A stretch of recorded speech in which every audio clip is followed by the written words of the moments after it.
webinar is now streaming live on YouTube. Yeah, recording. Oh, very good. Yeah. That's it. Well, that's it. We're beginning. So good evening, everyone who's managed to come and join us on this first British Film Designers Guild Forum. It's the first, we hope, of many that we're going to have for our members, whether you're an individual member or one of our lovely sponsors. Just a little bit about the Guild, for those of you who don't know. It was formed over 70 years ago, and it was formed with the aim of raising the standards and profile of the art department and protecting the interests of all its members. Those core principles still apply today, and we are flourishing and evolving as a community of over 530 accredited, skilled technicians and designers whose talent spans the various branches of the art department in film and television. Before I introduce our panel tonight, as I said, I really hope this will be the first of many of our online discussions, masterclasses, or whatever you would like to call it. So you need to let us know what you'd like to see, or if you would like to help us plan the next forum, whether that's a discussion amongst, for example, the set decorating department, or a storyboard artist, some of his colleagues, perhaps a modeling team. And of course, we'd love to hear from our sponsors. What about a day in the life of? It would be really interesting perhaps to see how it works with the props houses and how they relate to the art department. We are an open book and we're ready to discuss, and we're wanting your ideas. I'd like to thank all the people who wrote in and sent questions. They were very good. I've had a lot of them. I've made a big list and we're going to try and get through all of them tonight. And I really appreciate you all doing that out of your busy lives. I know we're all locked away in this strange COVID business, but people are still quite busy. And because we've had so many questions in advance, we won't be opening up the floor to the audience tonight, but I'm sure that we may be able to do that in the future. If this goes well, we'll obviously be coming back and doing some more. So I'd like to introduce you to our lovely panel who've agreed to join us this evening. We have Neil Lamont. Neil Lamont is a production designer. He designed Rogue One, a Star Wars story. He designed Fantastic Beasts, which he's currently working on. We have Peter Walpole, who's a production designer. He designed Sense8, and he's currently working on The Matrix 4. We have Simon Bowles with us, who is also a production designer. He designed Hyde Park on Hudson, Johnny English Strikes Again, and he's currently working on the second season of Avenue 5. We also have Adam O'Neill, supervising art director, who did the Borgias, Fortitude, Pennyworth, Prometheus, and is currently on The Power. Claire Levinson-Gendler has joined us. She is a set decorator. She worked on Broadchurch, Vanity Fair, and Chernobyl, and she is also currently working on The Power. Thank you, all of you, for joining me this evening. I'm going to start off with a list of questions. Some of these are for everyone in the group, and some of them have been written specifically for some of the people we have on our panel. So I'm going to open this up first as a general sort of discussion, because it seems to have been one of the popular questions that was asked, which is, do you like teaming up with the same directors? And I'm actually going to start with Peter on that one, because he has worked with some directors many times, and he's currently working with directors who he's worked with before.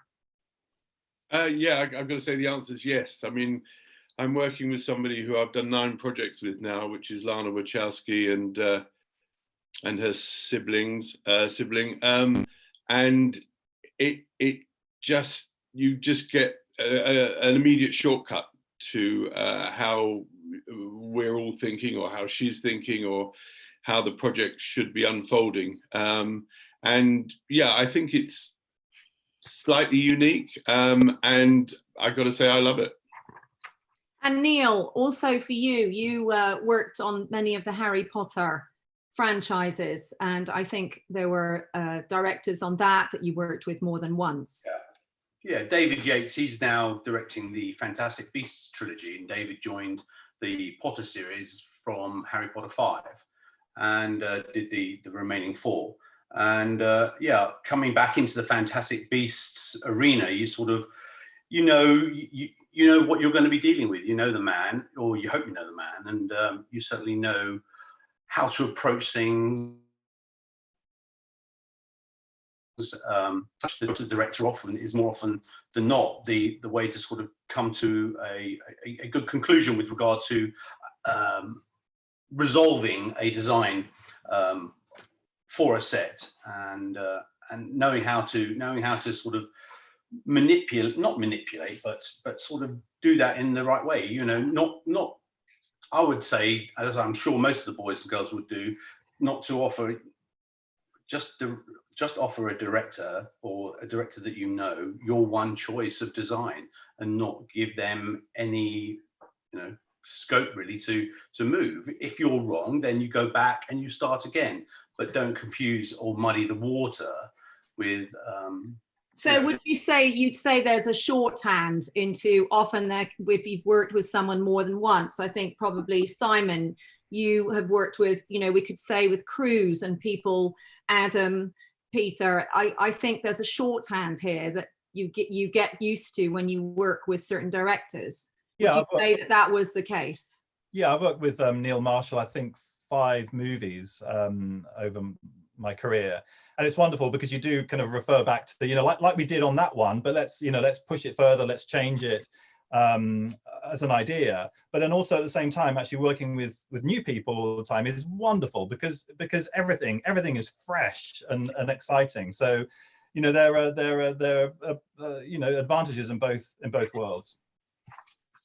Yeah, and I think one of the questions that we've been asked is, which I'm going to throw out to all of you, is how you approach when you get given a script and you're asked to read it, is how do you approach the decision to take that job? Are you affected by the script? Is that something that's very important to you?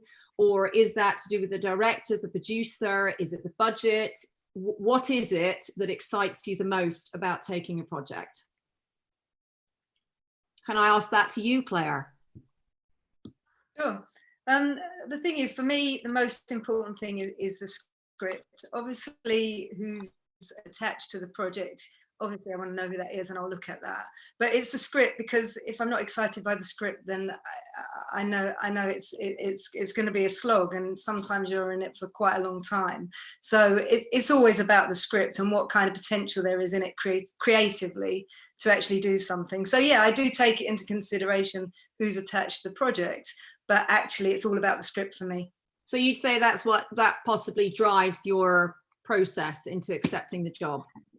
It does for me, because I have an interest. There's certain things I'm less interested in than others in terms of periods or various things. And so I know that if it's going to, like, probably my least favorite thing to do is kind of contemporary now, unless there's some other kind of creative element in it.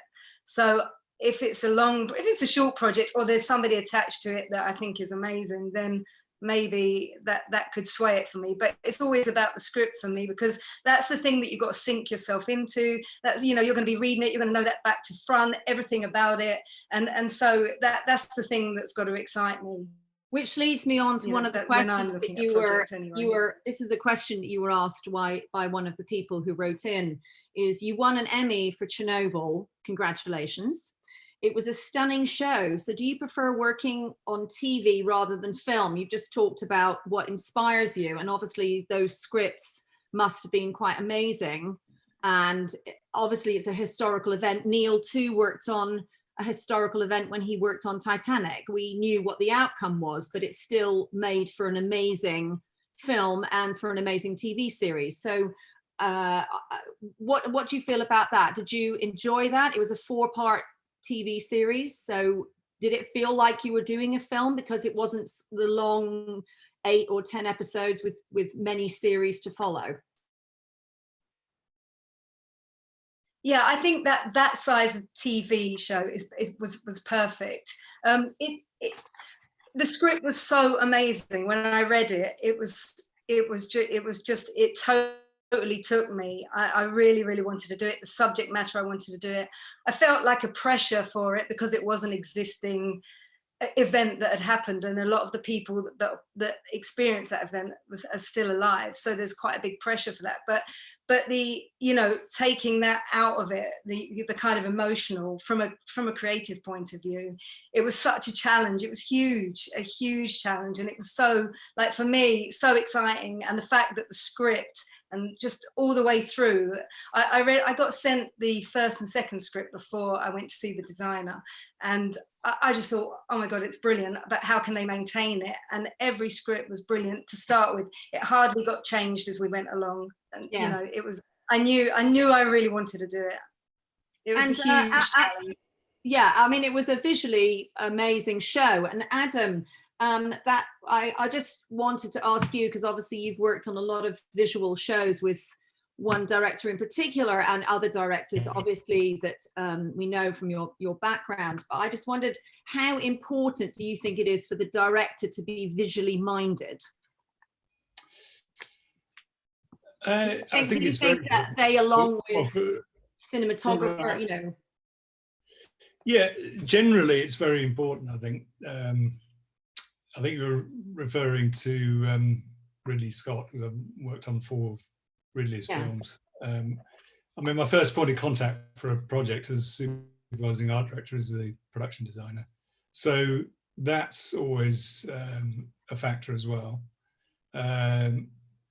How well I get on with that person, but generally it's.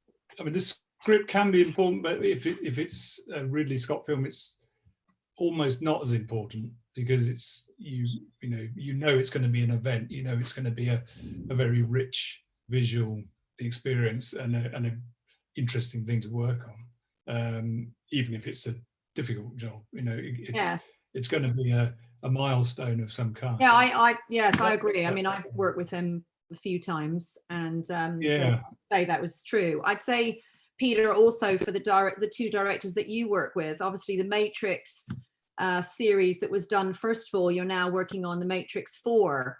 So, you know, that was an amazing visual feast for the eye. I think all of you would agree that was the most, you know, that was one of those great series. Like, you know, obviously Neil got to work on Harry Potter, and he's working on something very visual now. But Peter, would you say, you know, for you, I think that's probably a very important.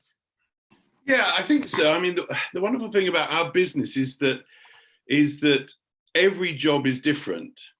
So every thought that you have for scripts that are coming in could be different. Some of the scripts might not be as great as you would hope, but with the people that you are going to be working with, who you really like or who you want to work with, you can lift that script and make it look fabulous, in the hope that, you know, the direction and the actors will be doing the same.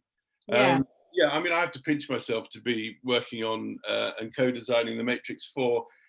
Slightly intimidated because I never did any of the first 3, and there's quite a lot of people knocking Imagine around. there's a huge fan base following it, watching your every move. Like you, Neil, must be the same, huge fan base, and with Star Wars. Yes. Yeah. You know, we have the same visual effects producer and many of the original crew who did the first 3.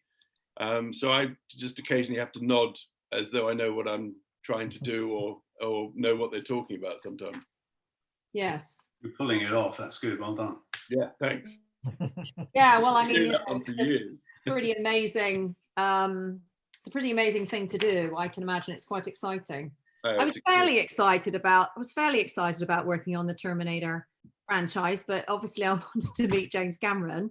And Neil, you've had the privilege of working with him. And no, but I had one email from him, I think, in the whole 18 months that it went on, you know, so it was quite a weird situation that we're going on. So Simon, I had a few questions for you, which relates to your current job that you're on, which is Avenue 5. You had a question here, which I'm trying to find right now. So this is Chris Cox, who wanted to ask a question. It kind of was for all of you, but I thought maybe perhaps we could start with Simon. He'd be interested to know how the panel view the developing application of virtual production and digital set, and how that will impact production designers. So on Avenue 5, I set out, because it's set on a spaceship, it's futuristic. So I set out actually wanting to design as much as possible using kind of future technology and using virtual reality. So we designed all the sets in 3D on the conceptual side. And then I had once a guy called Yort, who's one of our key concept artists, and he brought in a virtual reality headset. So we put that into the virtual reality headset, the concept model. And actually at that really early stage, I was able to kind of start tweaking and adjusting the sets in virtual reality. And then we could 3D print the models from the virtual reality, from that same file. So yeah, no, trying to kind of pull as much kind of that future technology. So we're going from this virtual world in virtual reality to create 3D printed sets. And even then, some of the files then went to be CNC'd. So some of our sets just arrived on the backs of trucks, Yes. you know, as I had seen it in the virtual reality 8 months later. And, So I mean, it is amazing how technology has evolved, isn't it, Neil? And, you know, and I think Sarah Horton, who you probably all know, she now works at Roscoe, that she asked a question. Do you see visual effects as an extension of the art department? I think Simon sort of partially answered that in his question, in his reply. And she says, do you see it as a further tool as part of a production designer's kit? Is it part of your kit? And it says, she's also asked if you can describe your interaction with the visual effects department, the supervisor, and how has it changed for you over the past decade? Are there positives and negatives to this? I think, you know, I think it might be interesting, Neil, in what you have done in a lot of and going back to the Harry Potter franchise.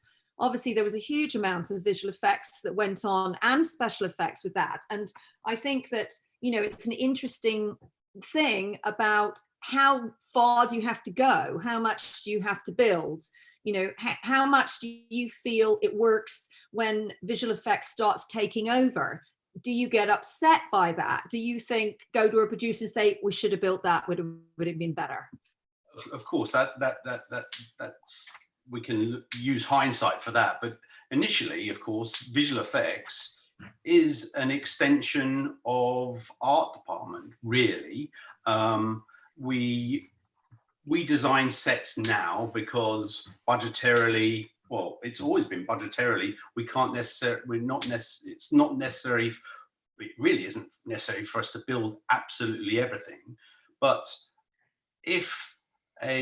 more often than not, we're building sets in a larger arena than we can actually physically afford. So we're now designing the whole thing and now cherry picking what we want to build of that set for our actors to be actually acting in and shot in and lit by the DOP, etc., etc.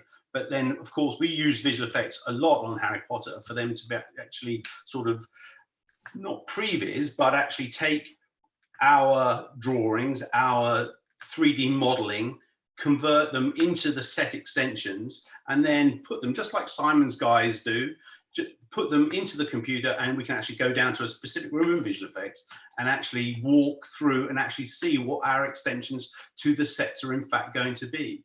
Yeah. And also, this actually is a great thing for actors and actresses to be able to use as well. So if they're looking up and off a set, they can be shown what it is, in fact, if they're looking at a green ball, what that green ball actually does in fact mean. And so I think they are a good tool for us to be able to use, and a collaborative tool. There's a lot of very, very smart people there, and we use them as much as possible. We involve them in our art department meetings, with the director too, because they're a very collaborative group with us actually here on Fantastic Beasts. Yeah. You know, and the way that visual effects has changed actually on Harry Potter's. You know, when we first started out on Harry Potter's, we built a 1/2-inch model of that whole school in Scotland.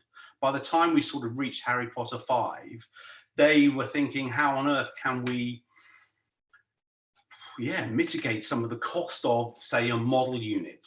Let's build the castle digitally, and that's how we now see Hogwarts Castle. Yeah. Is actually as a virtual castle, and it's incredible.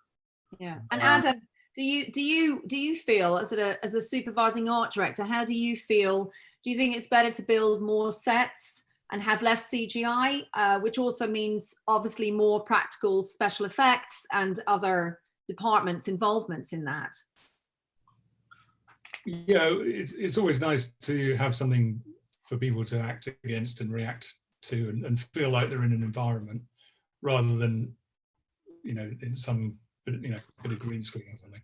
So yeah, I think it's, and for me, I started off building physical sets, and there wasn't too much in the way of CGI, and then it's grown and grown. But it's an advantage because it means you can just build some huge set that you'd never be able to physically realize. But it is always nice to build stuff, and that's where my sort of, it'd be pretty sad if I worked on something where it was entirely green screen. I mean, I'm not saying it could never happen, but it's just not what I've grown up with in the film industry, and I think there's nothing quite like it for giving a sense of atmosphere for the director and for the actors and for everybody.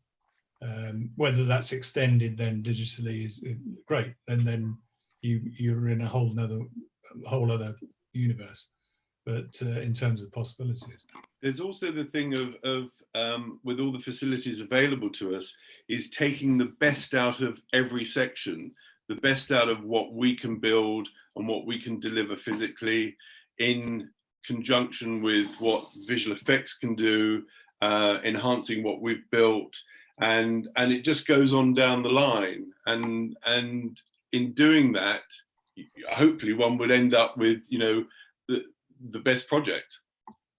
And as a production designer, I very much feel that what the visual effects department are there to sometimes to kind of build what we can't physically. So sometimes I design a whole set and I kind of tear it neatly across the middle and give the bottom half to the construction department and the top half to visual effects. And then even kind of follow it through with kind of, once we've built the physical set and finished with it, I kind of like hacksaw off whole chunks of it and send it to Soho on a bike, these bits of scenery, so they can kind of look at the texture and really feel that to see what they're matching to.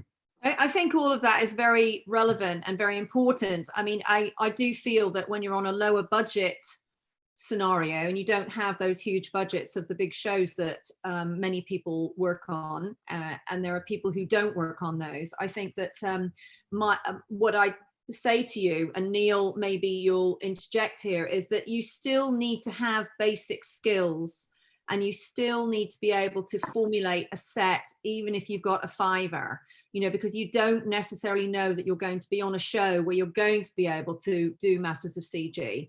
And there is a technical aspect to being able to put those sets together.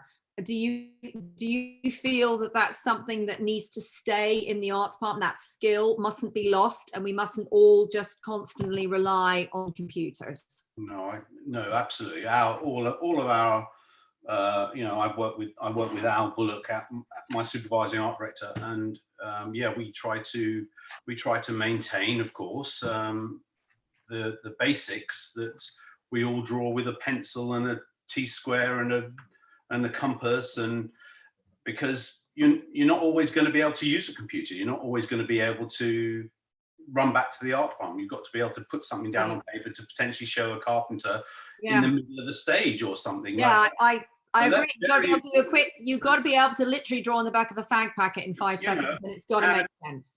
Very much so.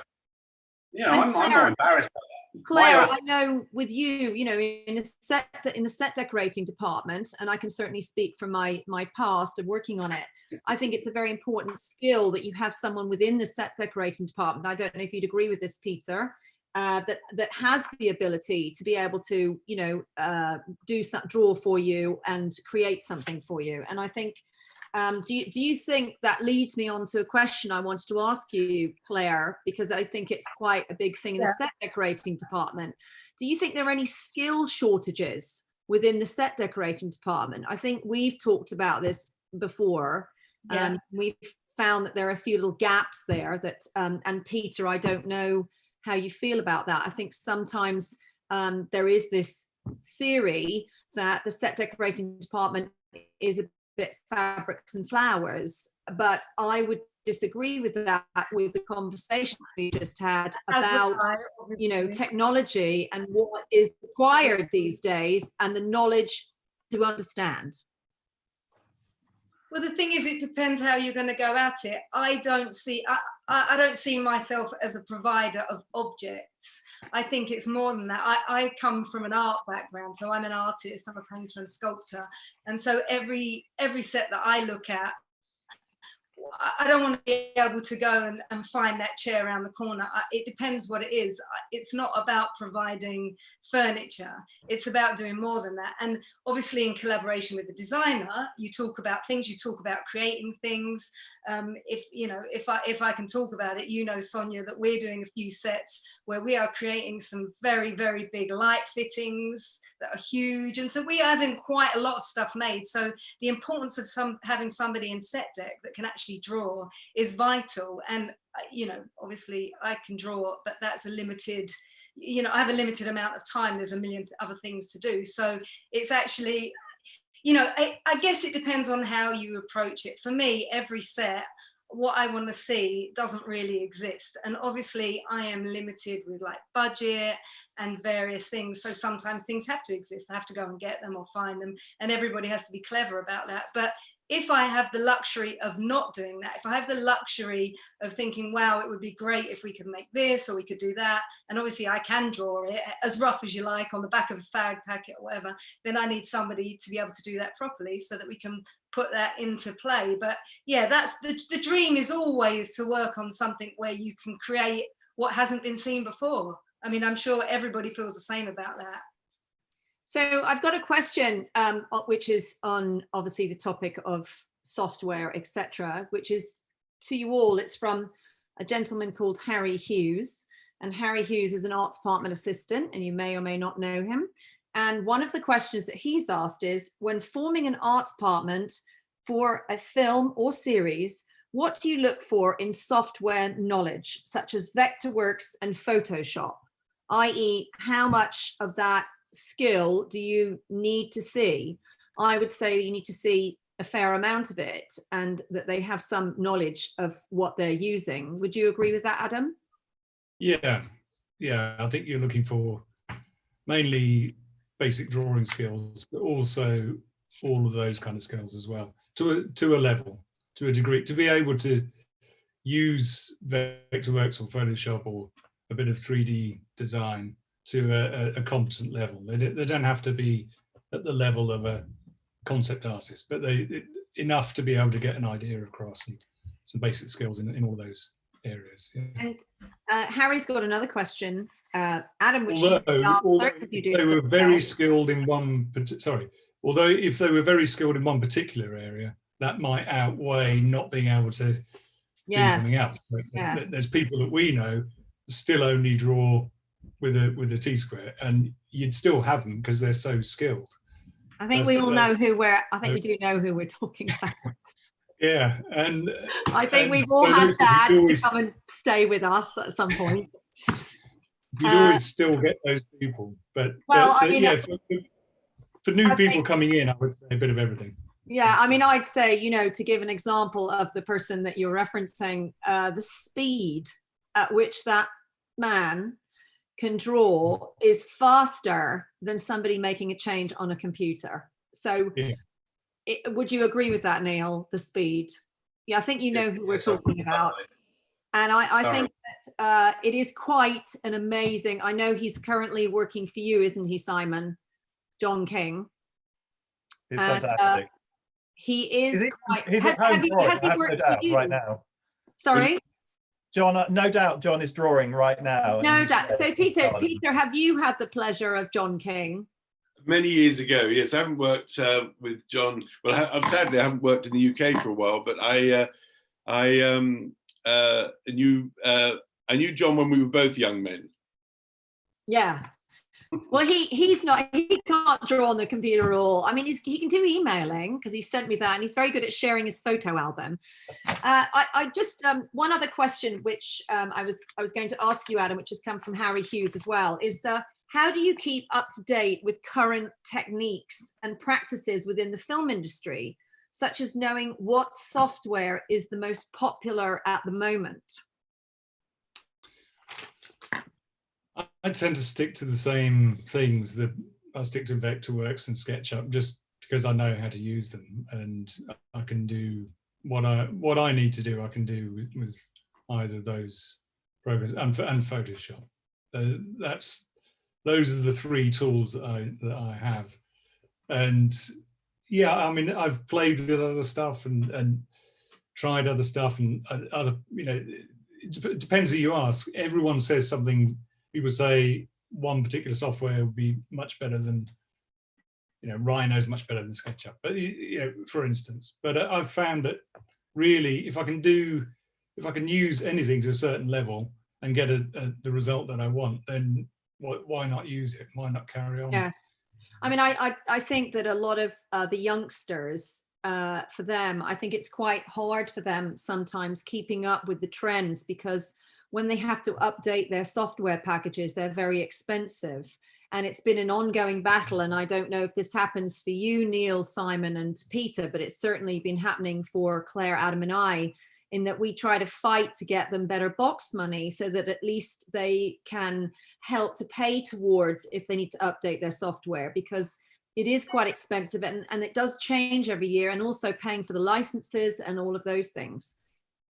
Yeah, we certainly. Does that happen for you, Neil, or do you feel? I mean, you're working for Warner Brothers at the moment. I don't know what they're taking on. I think at the moment, of course, we tend to sort of get corporate packages as well.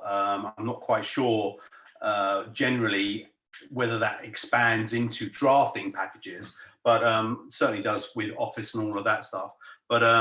But with regard to box rentals, that's something that we really do need to address with productions more urgently, because it's not fair that people are being capped at potentially £500 to £750 per movie for some of the software that they're actually providing.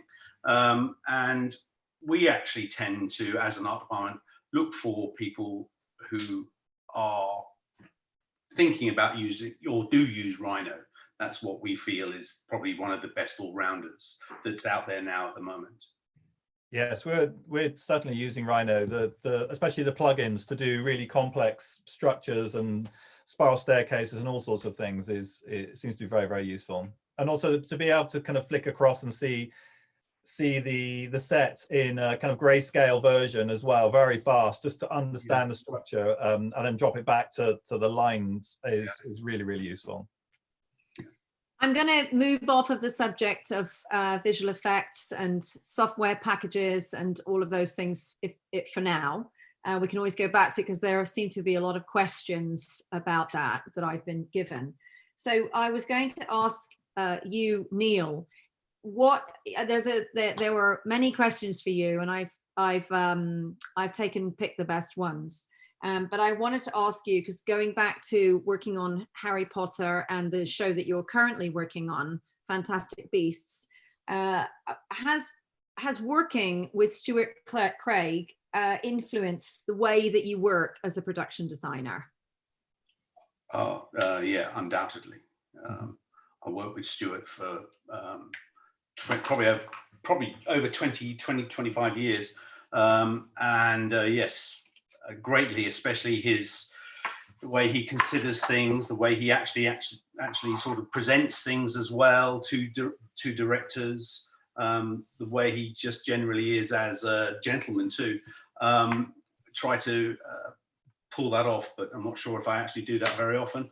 But his whole demeanor, his whole design process, everything that he does. Smart, thinking out of the box, obviously is the most difficult one, and he's still, as obviously he and I co-designing Beasts, but you know, on a Monday morning he'll come in and he'll go, how about this idea? And I'll look at him and I'll go, oh man, that's just incredible. How on earth have you come up with that? You know, it's just pushing that envelope all the time. And of course, having once been his supervising art director, now to be his co-designer. Yeah, amazing. Well done. It is amazing. Having to forget those days is good, because now I just look at him and he says, what do you think? I said, whatever we do here, we should just go large or go home. So, you know, we just keep on pushing it every time we keep on pushing. Would you, what was the most challenging? You've worked on a couple of large series films franchises, you know, Star Wars and the Harry Potters and Fantastic Beasts. What was the most challenging of those series, would you say, that you've worked on? Oh, without doubt, Star Wars. Of course, because it's always we're always looking for something that nobody's ever seen, and a new environment around the world or in other worlds. They're always difficult to sort of to deal with.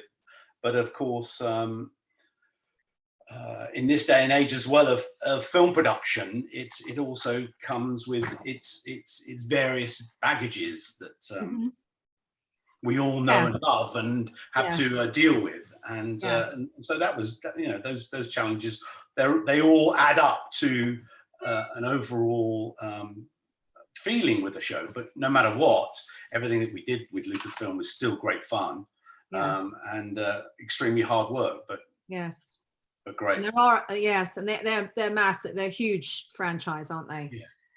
Claire, with this, having just talked about Stuart Craig and people like John King, there's a question for you, which is, you worked with the award-winning, Oscar-winning, may I say, Peter Young, and more than once. And so I just wanted to know, was he working with him?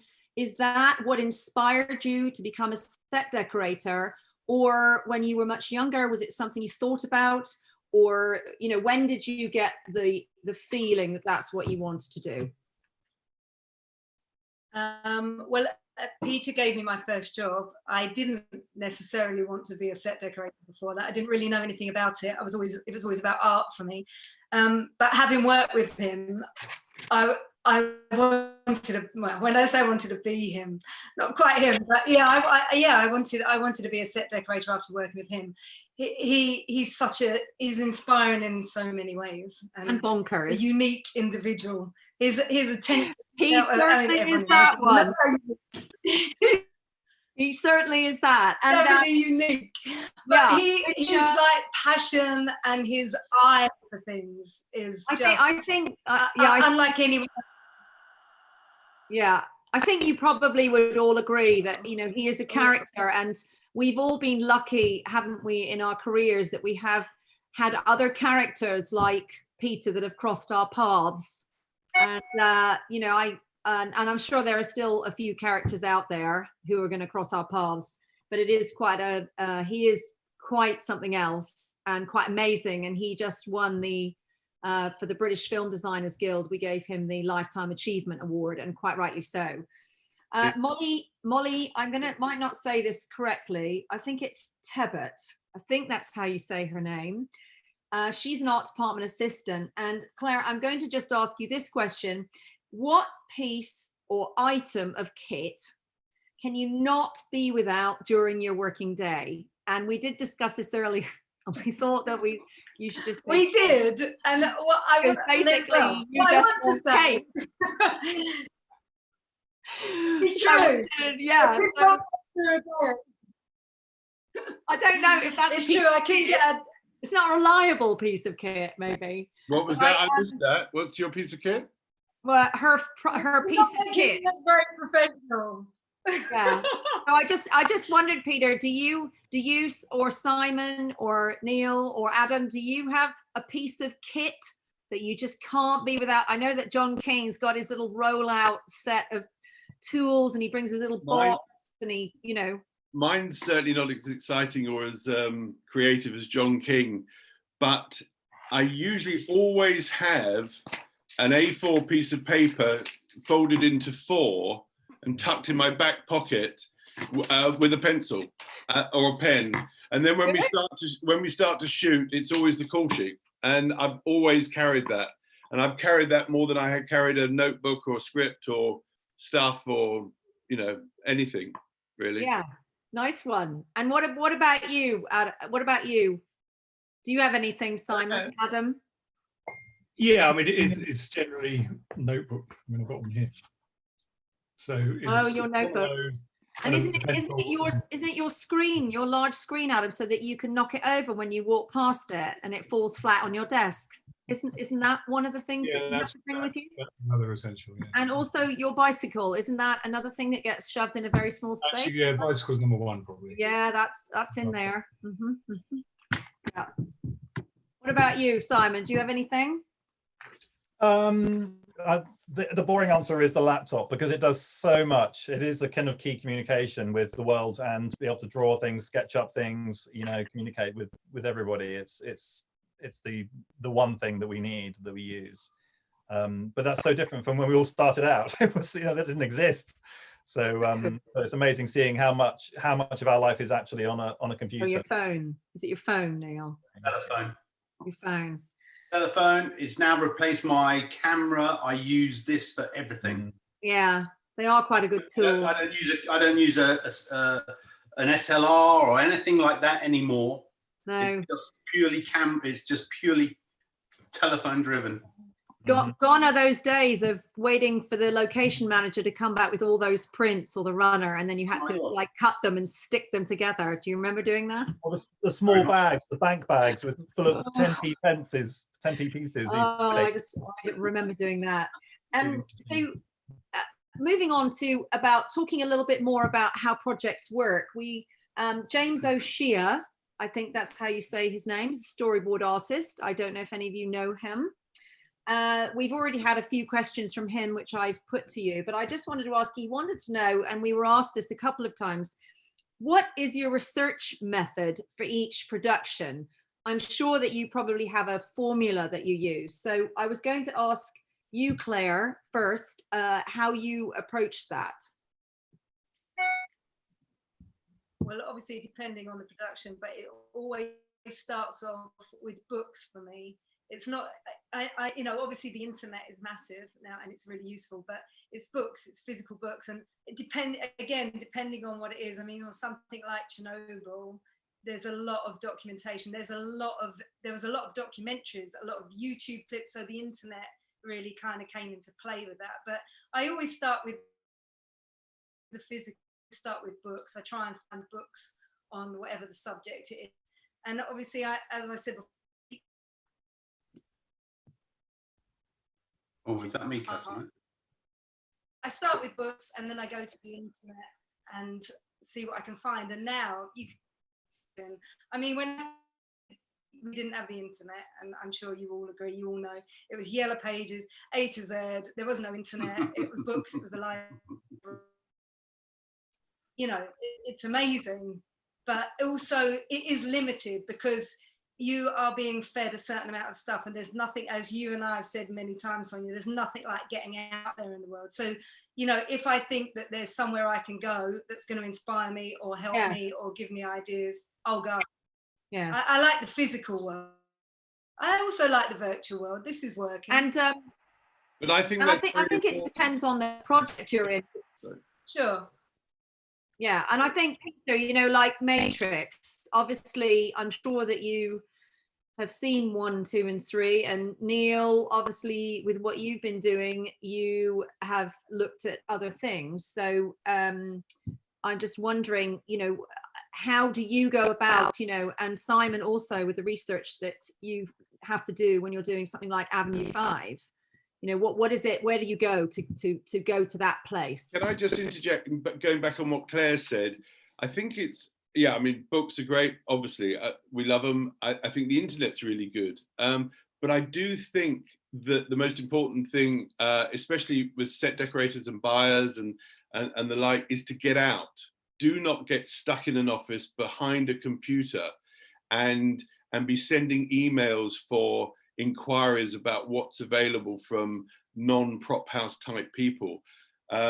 With maybe a bit of a sweeping statement, but I do feel that we're losing that interaction.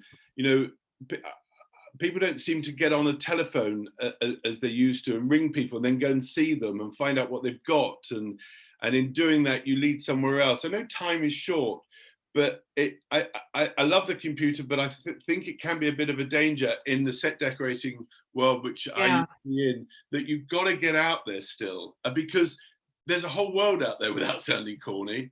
And, you know, it's what Claire was saying. It's really, really important. I think research for me also goes to talking about draftsmen, you know, when they're doing something for you as simple as a door frame. Often Adam will probably back me up on this, you know, they'll put a sill in or whatever they're doing on a window and it won't be right. And I think a lot of the times there is this tendency to sit and stare at a computer screen and hope that Google is going to come up with something for you to suddenly learn. And I do feel that across the board, it doesn't matter whether they need to go, there needs to be a lot of going out, looking at textures, looking at how things fit, looking up to the ceiling to see how that works. And I think, do you find that, Neil, I mean, obviously on the show that you're working on at the moment, you're going to have some very, very high-end staff working for you who've done it before and, you know, they know their way around. When you get younger people coming in who are just starting out, how do you approach that part of it with them, for them to learn and understand about what you're creating? Well, I think actually for the last new juniors actually, or assistants that we've come across probably over the last couple of years, I can think of a couple or three. We've, you know, we say, okay, let's look at let's get you a copy of Mackay's building construction and get a very good reference of that nature. It's unbeatable, that kind of I think there's 4 volumes, and they're just great. They're a staple really for the art department and what they should be using.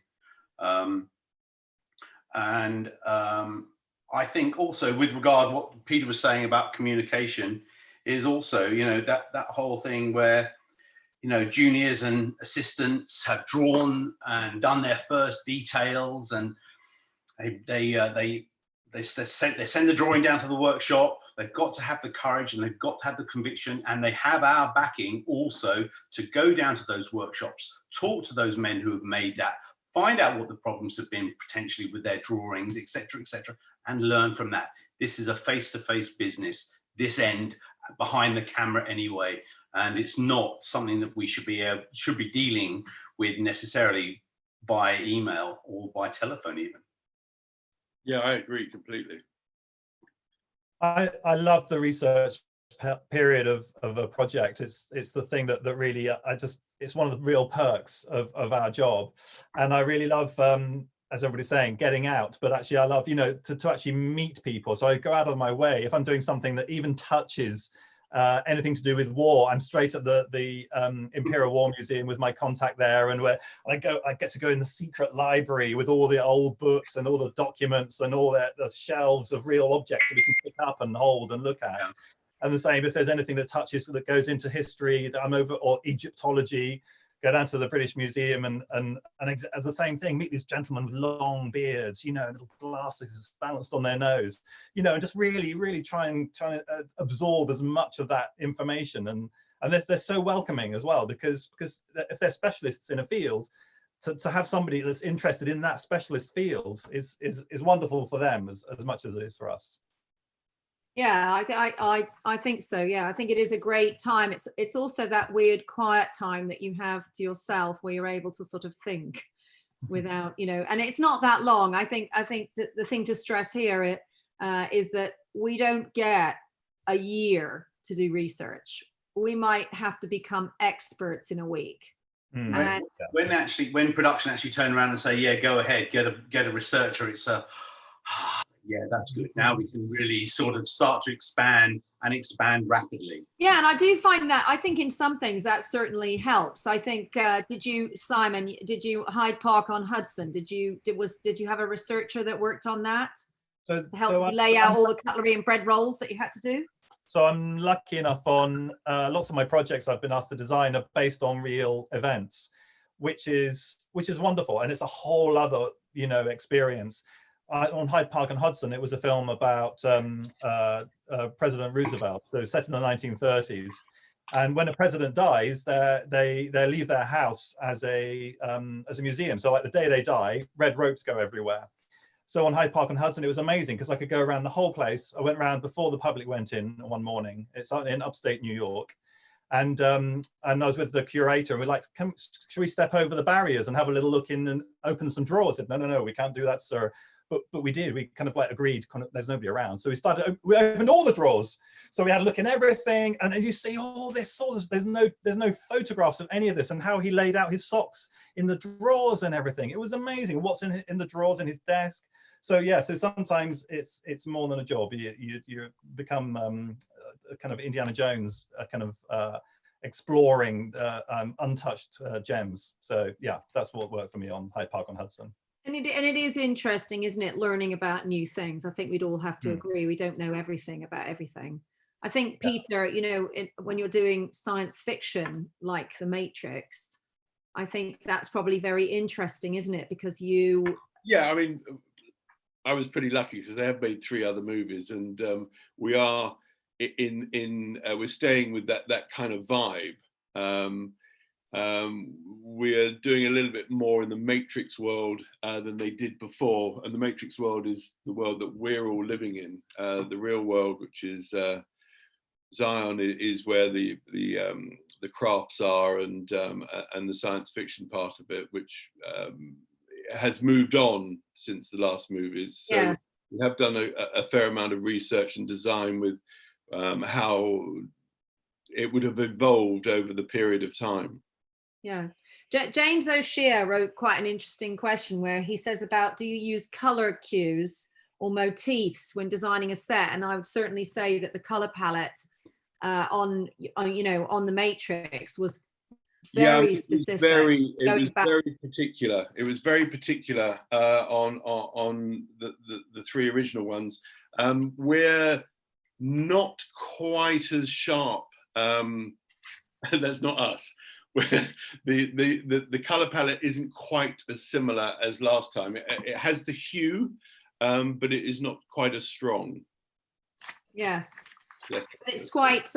Would you say? I mean, Simon, in the Avenue 5, I've watched a little bit of it, and there's quite a lot of white, and it's interesting how we're working. Adam and I are working with the director and Claire at the moment, and she just wants white. She just keeps saying, "Oh, make it white, make it white." And then you'll get other times when you'll work, and a cinematographer will walk in, there's a white tablecloth, and they'll have an absolute fit about the fact that you've got white. So that's interesting, and it's something I wanted to bring up about the color palette that was chosen for Avenue 5. How did that evolve?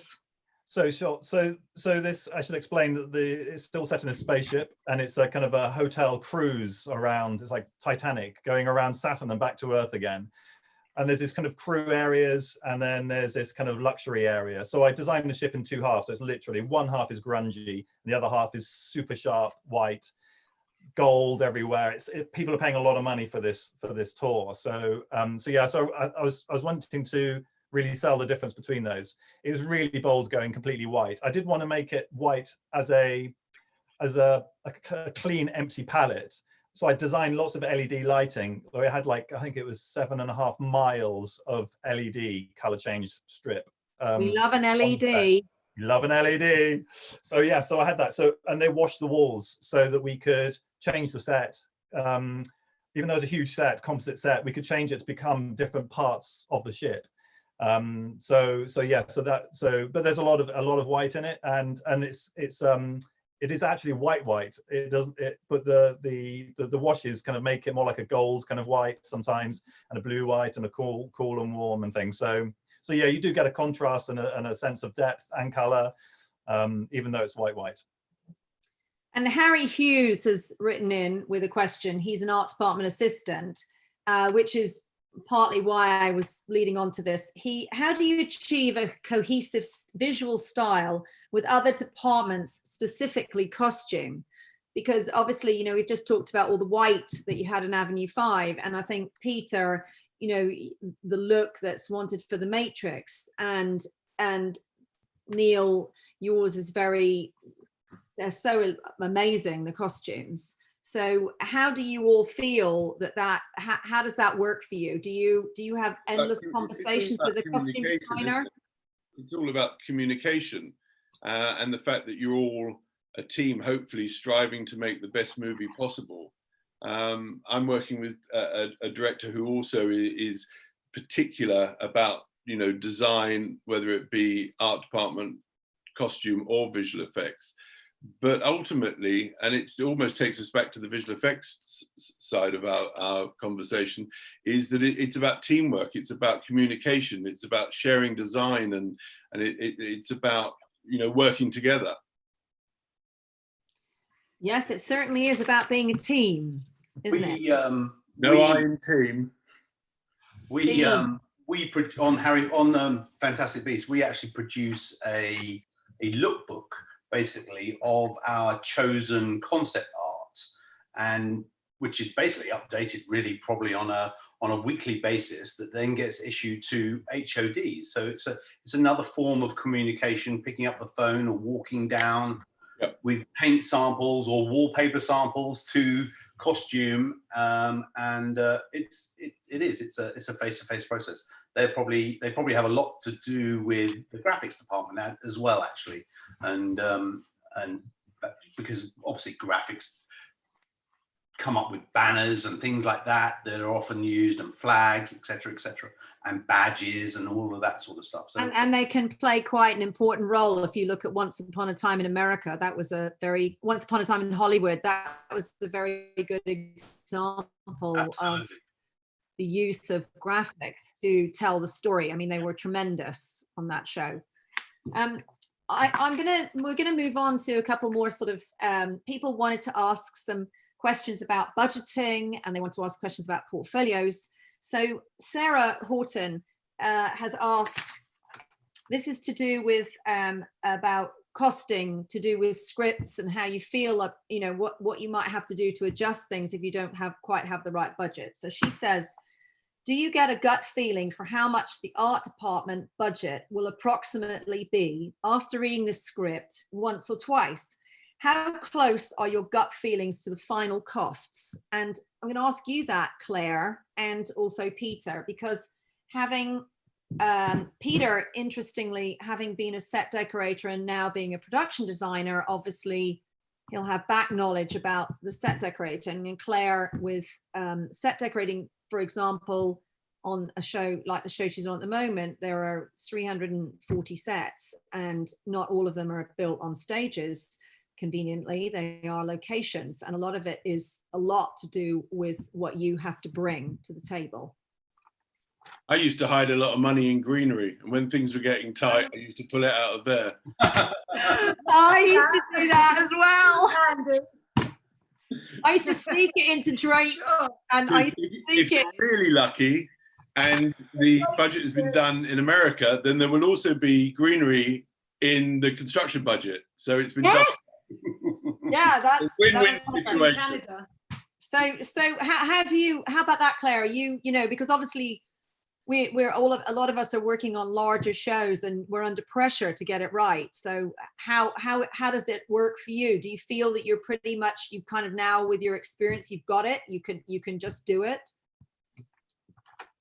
Yeah, I don't have a problem with budgets. I always feel like the first budget I put in is pretty honest. It might be a little bit extravagant, and then it gets pinned down, you know, you thin it down a little bit, but the reality of it is probably the second budget I do, where I kind of pull myself and tailor myself a bit if I've got an idea of what they're looking at. and that's normally the budget is going to be. But after that, you know, you're always, well, I have always been requested to trim it and trim it and trim it. And the reality of it is it always goes back to pretty much the second budget I do. The first budget I do, I look at it, it's my dream. We're going to spend this, we're going to spend that, it's going to be this.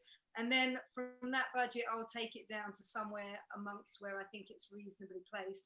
And that is it's always close to that budget, always, even though the one that gets presented is normally less than that budget. Yeah. Because, you know, you're trying to be realistic. I'm not particularly frivolous, but, and like Peter says, sometimes I might run a thread through the whole budget where I'm kind of storing little pockets of additional money for things that I can see are going to come up. But also the other thing with the budget is you never really know until you start getting into it, and with the director, and for me with the designer, where the importance lies. So I might read it and think, oh God, this is brilliant, that's where the money is. And that might not be the case, or that might change. The sets might change, things go, you know, it's a very movable feast. So you can kind of only approach it with what you've got at the beginning and how you think it's going to go. But it changes an awful lot. But normally for me, it kind of comes in roundabout where I think it will. I mean, so we've had a question here. I'm going to read it out from May Davis. It's relating to what we've just talked about. May Davis is an art department assistant, and she's written here, I'm interested to know the process in budgeting for a TV series when you don't have all the scripts at the beginning. Do you ever? I listened to a presentation by a designer about this, and they were saying that in the beginning, they had to go back to the writers to ask for locations to be cut and even characters cut because they couldn't deliver that within the budget. The designer must therefore have to redesign accordingly. How does this affect your creative process?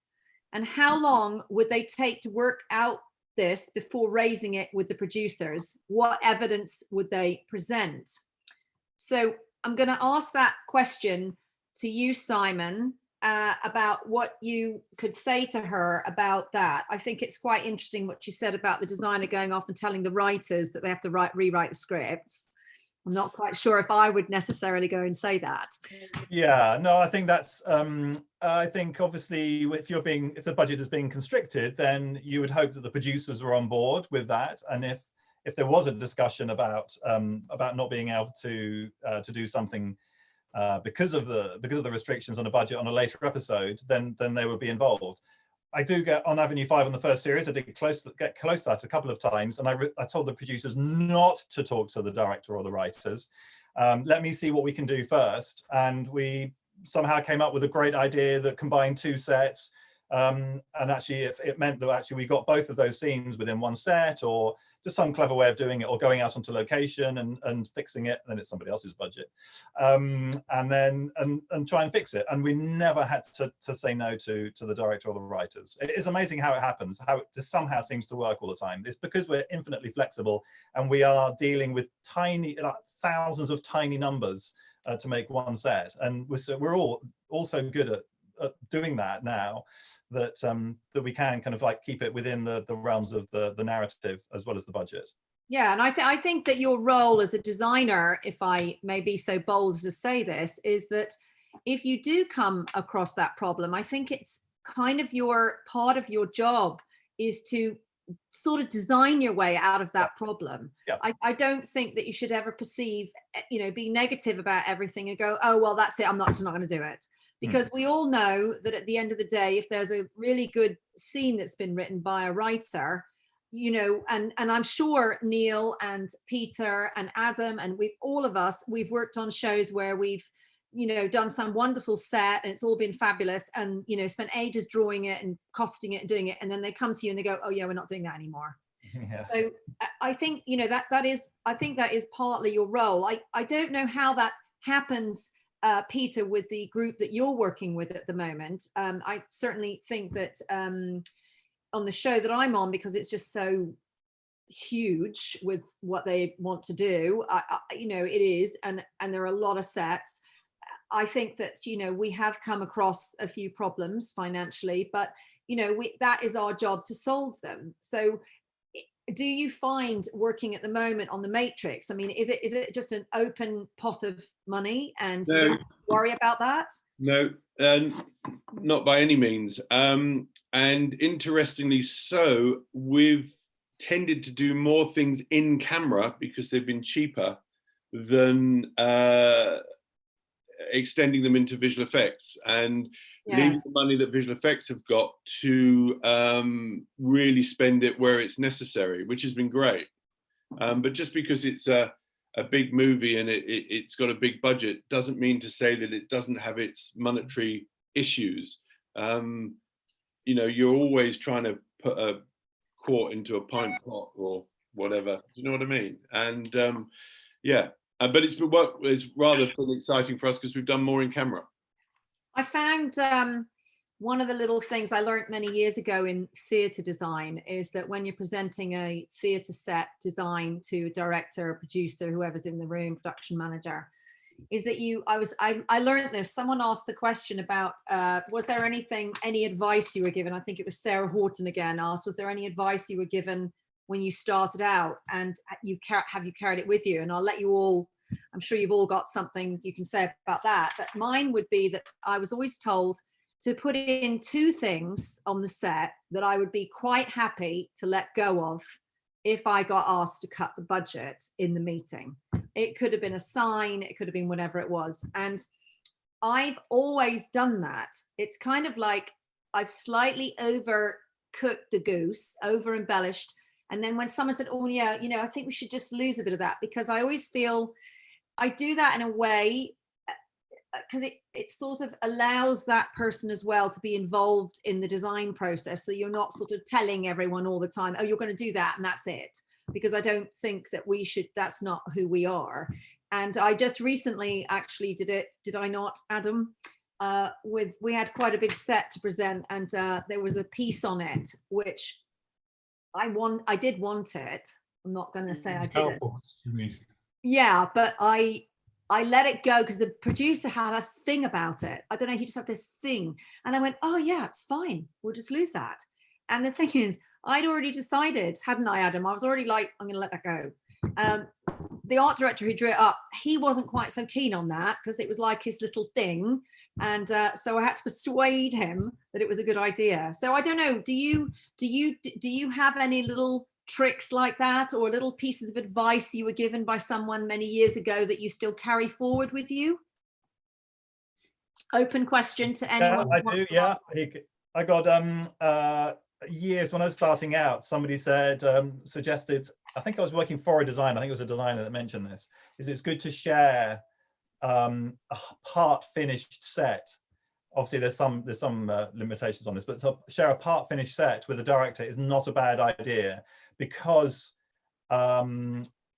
just like with photographs or something, because actually it gives them, it makes them feel like they're involved. It also reminds them that that set is coming up, and like, don't cut it because it's part finished. So and it gives them, they have the ability to make suggestions of small things, just to, or maybe move that chair over there or something, or maybe the table is the other way around. And actually it's quite a good thing to do, to like I say, to remind the directors that it's coming up and involve them in the process. Better than saying, here's your set, you know, well, it's really precious, don't you change it. It's nicer to involve them in it in the final stages. And do you, Neil, you know, having worked with for a few years, may I say, with an award-winning father who's a very famous production designer, was there anything perhaps from him that you picked up, some little ism that you bring forward with you in your job today?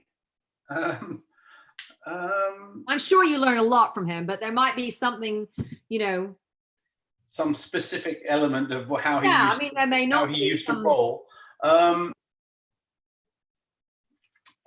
That's a good question. I have to say I hadn't really thought about that, but there probably is. I'm sure people can see a lot of similarities between he and I, and how we do things, and how we, you know, I think a large part of what we try to do is make it feel like it is a collaborative process, not like make it feel like it is. It is a collaborative process, and involve everybody, and try to encourage people to it's not a very good answer. I do apologise. No, it's fine. I know it's one of those ones you might have to sort of think about it. I don't know. You know, Claire, was there any gem you got from Peter Young, apart from the obvious things that we all know about privately? No, it was all in the detail. The truth is that there might be things I do, but I wouldn't really want the designer I'm working with to know about it. Oh, okay. You can tell me later. So I couldn't quite. I would like to think that. So Peter, I've had a question in from somebody called Nick Ramsey. He's an affiliate, and this is for you. You worked on a number of the Young Indiana Jones TV series, as well as Sense8. It must have involved a lot of travel. Which country would you say was your favorite to work in, or did you love them all? Or were there some that you would never go back to?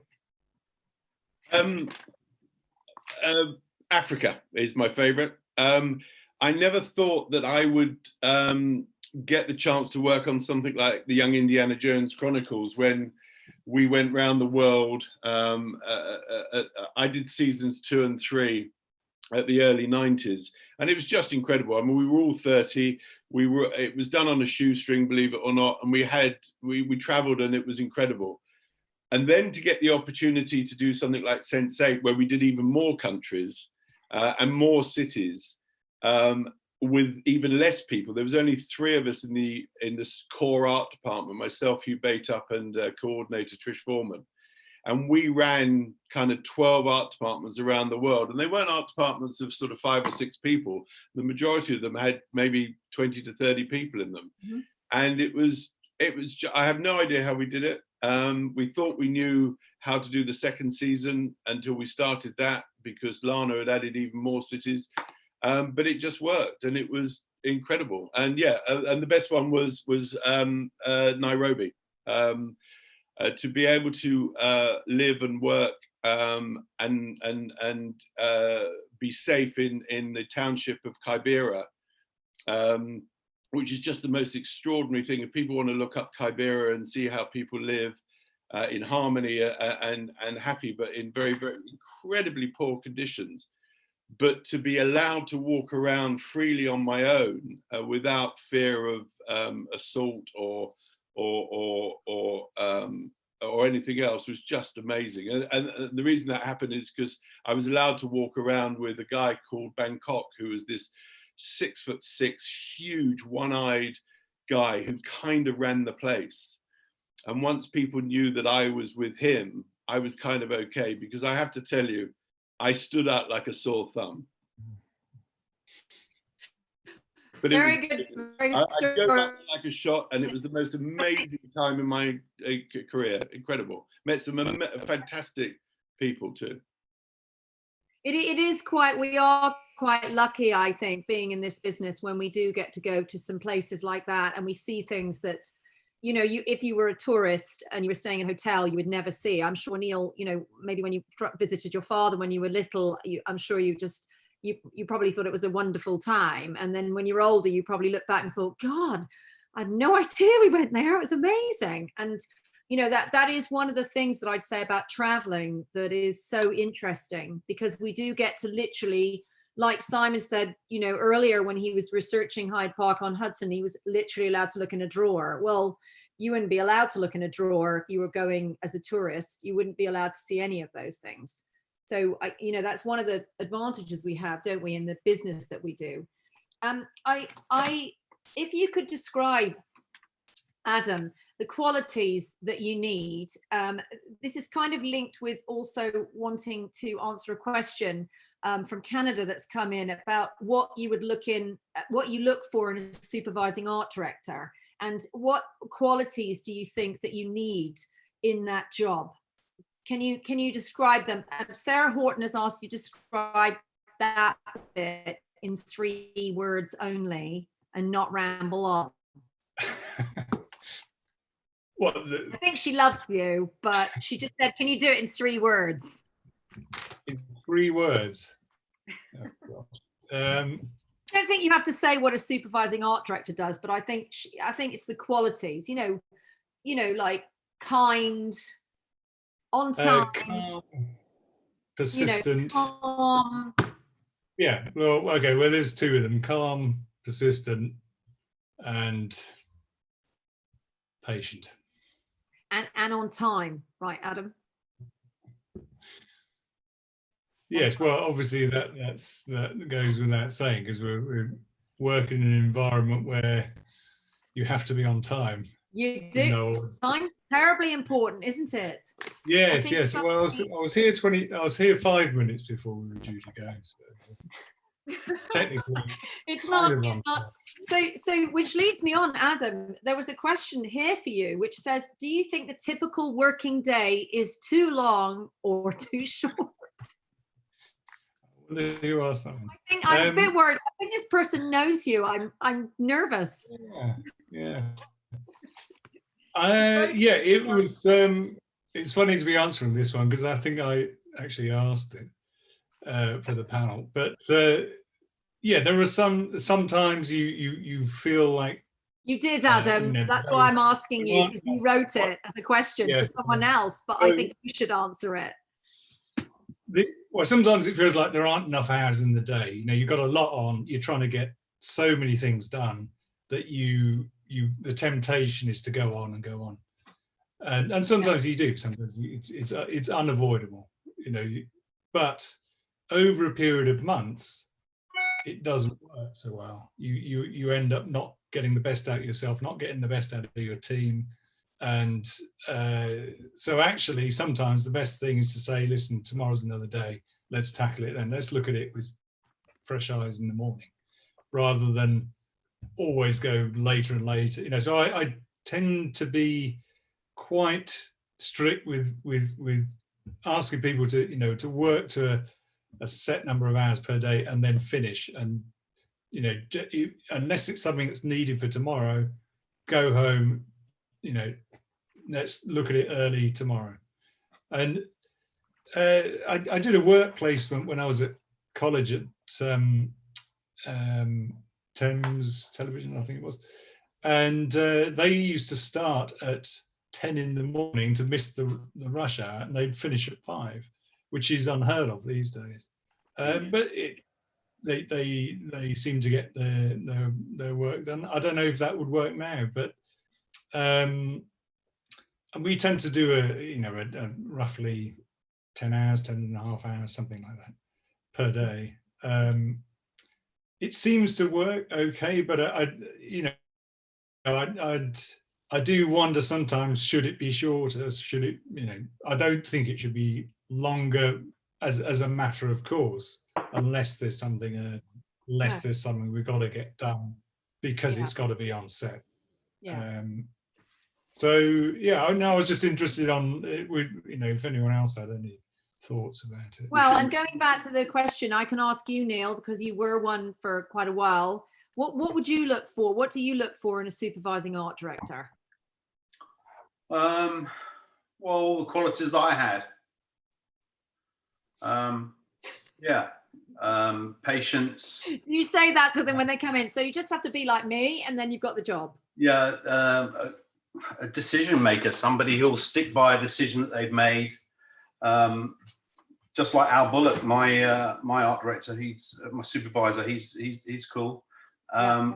We've done a few projects together, and needs to be patient. Needs to have good ear, but at the same time, you've got to be able to command a group of art department people, and also command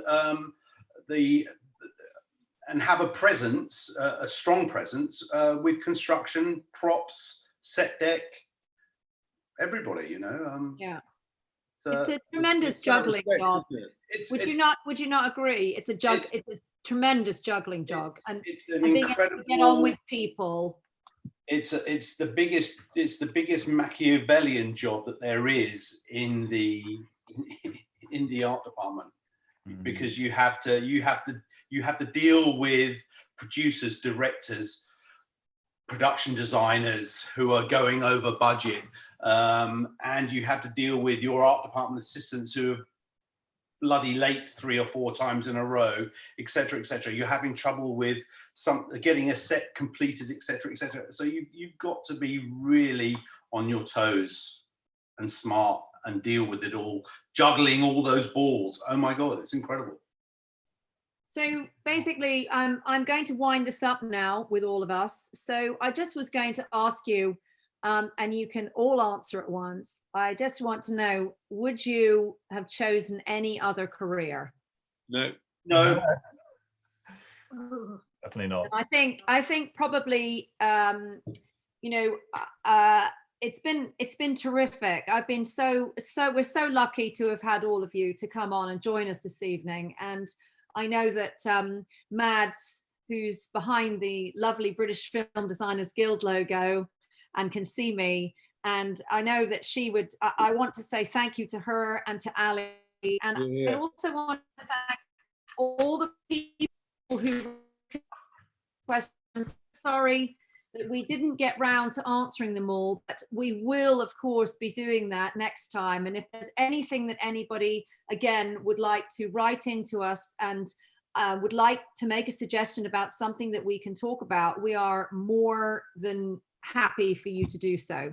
And I think probably I guess I'm going to say like the two Ronnies, and it's good night from me. And I don't know if Mads knows that that's the cue that she's supposed to shut us off.